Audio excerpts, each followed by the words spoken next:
Thanks for the shout out for finding the trailer. Yeah. I didn't. I mean, Thanks for making me look good. I mean, we know Betty's not going to listen to this. No.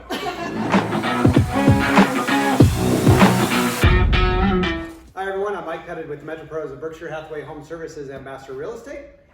Welcome to our podcast, Let's Make an Offer. Today I've got John Esbrook with me from Option Mortgage and Carla Vigness, who's an agent here on the Metro Pros Real Estate team. And we're going to talk about a lot of things today, but we're going to talk about a day in the life of a real estate agent because it's all glamour, right, Carla? No. It's easy. You know, You unlock the door and you get paid. That's what I thought. Yeah. You unlock a door and get paid, or it's like selling Sunset or millionaire listing or whatever. It's all like that. It's all glamorous. There's nothing to do that's not glamorous in real estate, right? But before we dig into that, Carla, let's talk a little bit about you and your background and what you like about real estate and helping people out. Sure, yeah. I have been behind a desk in corporate America probably for 28 years, 8 to 5 job, in a cubicle. So this is a very different life. When COVID hit, my past job kind of took a change for the unfortunate worst, and actually I'm friends with one of the gals on our team, Bree. She helped me make a life decision to get my real estate license, so here I am. And it is certainly not an 8 to 5 corporate America job behind a desk. It's pretty much exactly the opposite, but it's awesome.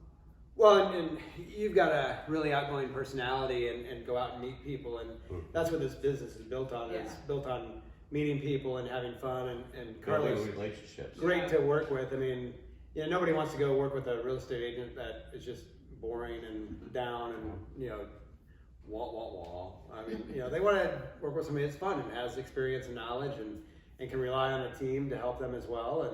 And so you're doing a great job helping people. You just listed a property over in Pacific Heights, sold that for above asking price, quite a bit above asking price. I think it was the highest sale over there in Pacific Heights. So, I mean, Carla, again, knows how to help somebody get a property ready to sell. And then with our marketing and everything, we can really push that and get a lot of eyes on it and really capitalize. But, we were talking about in the intro there, selling Sunset and these other shows. How accurate are those as far as what real estate agents actually do? Unbelievably not Unbelievably not. accurate. We're going to actually follow Carla around with cameras for a couple weeks and see what happens. That would be won't a even fun notice reality that. show. I Yeah. would do that.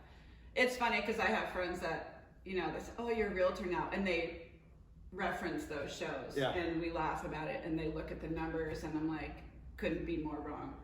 People just don't understand when they see that big, $300,000 commission, you get just a small little chunk of that. It goes to a lot of people. So. Well, and they have these shows where they're selling these $10 million properties. Yeah, right. Well, We don't have any. $10 million properties in Omaha. Sorry. Our average sale price is about $300,000 in Omaha. So it's very different. It's not like that. And Sure. when they say it's a $300,000 commission, then it's split between the seller side and the buyer side. Yep. And then it goes to the companies, and it goes to this, and goes to that, and it goes to taxes and marketing and everything else you have to pay for, because a lot of people don't understand that real estate agents are independent contractors. We all work on our own. Some of us join teams to get more benefits and be able to kind of pool resources and get more exposure for our clients. But it's very difficult to be in this business because you've got to be able to manage yourself and how many hours you're working, what you're doing, and being productive. You don't have anybody telling you every day, hey, Carla, you need to do this and this and this. It's up to you. Yep. And then it's all commission based, and all of your expenses are paid by you. And I've had people tell me, thanks for lunch. Must be great to be able to take people out to lunch, get reimbursed for it. And I'm like, reimbursed? Nope, we don't get reimbursed. We pay for that. So it's kind of interesting dealing with that on a daily basis and everything. Absolutely. I mean, it's not even close to what people think happens. I mean, this business is not for everybody. You have to have hustle and backbone and thick skin and, you know, grit. Really, it's going from, you know, getting a salary to nothing. And no, I mean, I didn't get paid for almost a year, you know, and but hopefully you're in a position where, you know, I mean, I knew what I was getting into, and you just have to wake up every day and do it. Yeah. I mean, there's no backup plan for me personally. I mean, I am determined, but a lot of people think, yeah, you just wake up and you look like Christine from Selling Sunset, and that's not me. But I mean, I get the job done.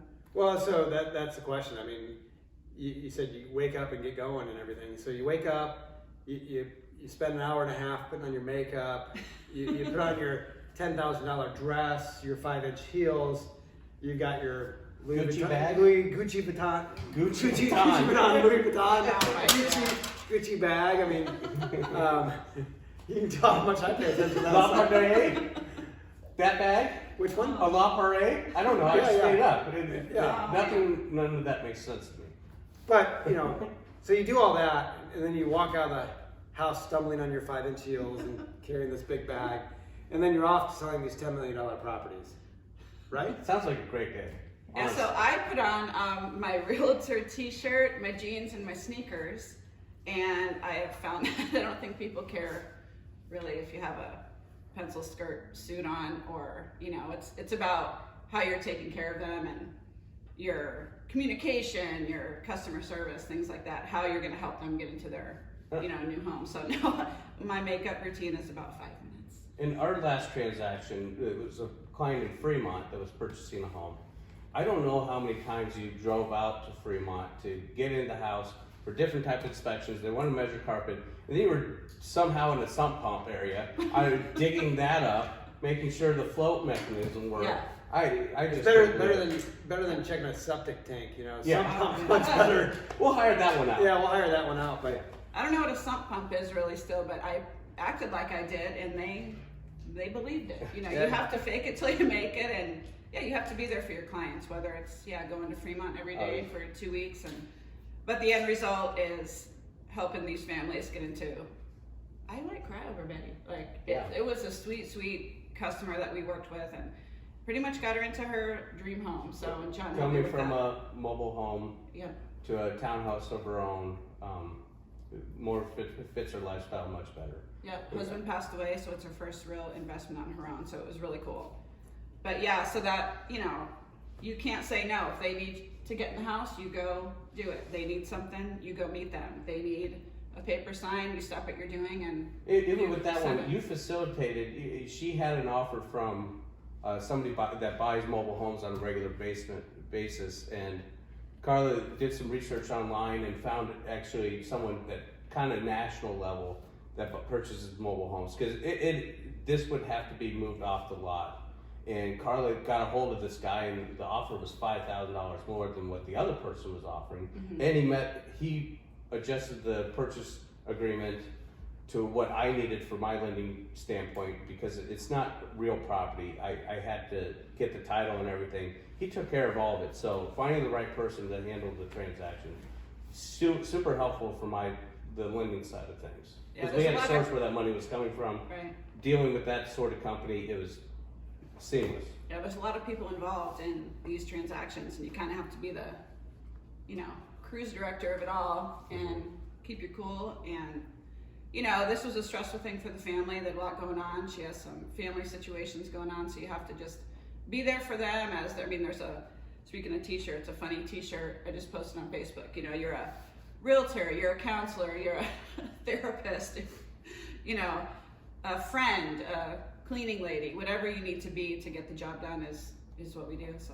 Well, I think you bring up some really great points, because I think a lot of times real estate agents are looked at as, you know, they're just trying to sell me something. They're trying to push me into something and force me to buy something. And it's like, there are people out there like that. Yes, I'm not saying there aren't, but there's people like us on the Metro Pros real estate team who actually care about our clients deeply and become really good friends with them and have long-term relationships and friendships with them. We invite them to parties. We do pop-by gifts every quarter for them. We get most of our business, 95% of our business is repeat and referral business because we build these relationships and people trust us and know we're going to take care of them. When I got into the business, one of the first couples I worked with was talking about, gosh, I'm so sorry, we've looked at so many homes. And I'm like, it doesn't matter. You might fall in love with the first one or it might be the 50th. It doesn't matter. What matters is you find the home that you love and that you want to move into because I want you to be happy. And that's our mindset here and how we handle things. And I know that's your mindset for sure, is helping people, not trying to do what's best for you. You're trying to do what's best for them and their situation. And like with Betty, I mean, that's a perfect example of that. So yeah, with the market the way it is, you just have to, I think what helped with her, well, with everybody, you set the expectation right away. So you're not just going to go out and get the first home, we look at, and you may lose out on the first 10 offers, but you just keep going and don't get emotionally attached. I try to lay the groundwork when I meet them. Here's the plan, for how we're going to work together. And hopefully that helps, so they're not too disappointed because it is a hard, challenging market out there, but there's a house for everybody, so you just stay with it and it eventually works out. Well, and John mentioned earlier that when you were helping Betty that you found somebody on a national level that would come and buy her mobile home and move it and everything. And you did that and went above and beyond, and you weren't charging for that. You didn't get paid for that. You just did that to help her out, which is amazing. And the other offer would have been fine. It would have worked out, but getting an extra $5,000 and having the security, knowing that this guy is going to get me what I need, that was super helpful because the other guy, here's $2,000 in cash and I'll pay you the rest when, the day we close on it. So that's super helpful to have a national, just going above and beyond. Yeah, and I think, John obviously helped the buyer with financing and stuff. And Carla and John have worked together now on some deals, and it's been a great process. John with Option Mortgage has tons of options, like we've talked about in prior podcasts, but always reach out to John at Option Mortgage, John Estabrook at Option Mortgage. Optionmortgage.com. That's it. Is the website. Just stop by there and check it out. Carla, let's get into more of the glamour of the real estate business. So a lot of the glamour, I mean, I know you were checking sump pumps and to make sure they work, but a lot of times we have to go in and clean a house because either we're getting ready to list the house and the person isn't the cleanest person, or they move out and they just leave it trashed for the homeowner coming in, which is so wrong because if you're buying a house, you expect to buy that house and move into it. It's clean and ready for you to empty. Right. Empty. Yeah. You wouldn't believe how many times people leave tons of stuff in the house or just trash or don't clean anything. Right. I mean, you recently spent, a day cleaning a house because your seller didn't clean it or they thought it was clean in their eyes. And clean is different to everybody. But you spent a day cleaning this house to make sure the buyers had a good experience, and you weren't even representing the buyers. Yeah. Because you care about people and how they perceive things and how they feel about it, and you don't want them to have that sour taste in their mouth. Yeah, it really was even, not even about the money at that point. It really was like, I always think, what if, this was my mother moving in or my son moving in, for his first time. It was a young couple going into this house. They were so excited. And then, right before the final walkthrough, the house was pretty much, how should I say, not the way that you would want, not acceptable. And so, I just did what I had to do, and it was hard work, but you kind of just do what you need to do. And it was an eye-opener for me because I did expect to open the garage and have everything clean, and it wasn't the case. But then you just get to it, and people on the team, I needed a leaf blower. Our team member gave me one. I needed boxes. Someone helped me with that. I needed to know where there was an apartment dumpster that was free, and somebody told me that. Like, our group chat is perfect for that. And so I was helped in many ways, but yes, physically it was an eye-opener for me. And then just to know how to communicate to sellers going forward what the expectations should be. But like you said, not everyone has the same idea of what clean should be. But that was, and I felt really good though when I left, just knowing that the buyers were going in, I would, in a few hours to a clean house. So that made me feel good. And I was like, I will say I was sitting there on my phone waiting for the seller's agent to say, we closed. Another thing you see on like these real estate shows is they walk into these homes and they're all in perfect condition. They're all glamorous, not a thing's out of place. Everything's neatly put away and everything else. And that's not the way it works in reality. I mean, I could tell you the number of times I walked into homes that I was like, oh my gosh, I can't believe they set up their house to show like this.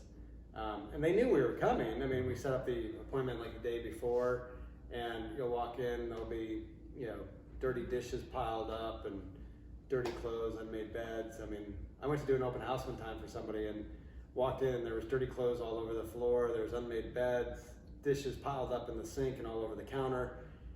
And I'm like, how are we going to do an open house and showcase your home when they can't get past this? And I know there's times you've walked into houses to show them and everything and gotten surprises where, person on our team last week had walked in and there's a dirty diaper in the middle of the floor. I mean, you never know. And so somebody else on the team said, well, maybe, hopefully, the dog grabbed it out of the trash can. They didn't notice it. Maybe that's not the way they normally keep things. Yes. But you do see all sorts of odd things out there. Yeah, you do have to get to the open houses earlier. You work weekends, you work all day, every day, but it is, it's not as glamorous as people think. The end, day in the life of a realtor, you get to do whatever you want. You're on vacation all the time. It's like, to get there is darn hard work, but it feels good while you're sitting on the beach like Terry is right now, but she's still working, putting offers in, and that's kind of the cool thing is every time you go on vacation, something does happen, but it's a lot of moving parts that go into these transactions, but it's very much worth it in the end. Yeah. Ultimately, it comes down to the fact that we enjoy helping people and want to see people happy, and that's what we do. And that's what you do really well and connect with people. Carla's always out there talking to people and introducing herself and doing a great job. And as a real estate agent, she's going to do a fantastic job for you and make sure that you're happy with your decision. So Carla would be a great person to talk to. If you stop by carla.themetropros.com, you can connect with her. It's CARLA, carla.themetropros.com.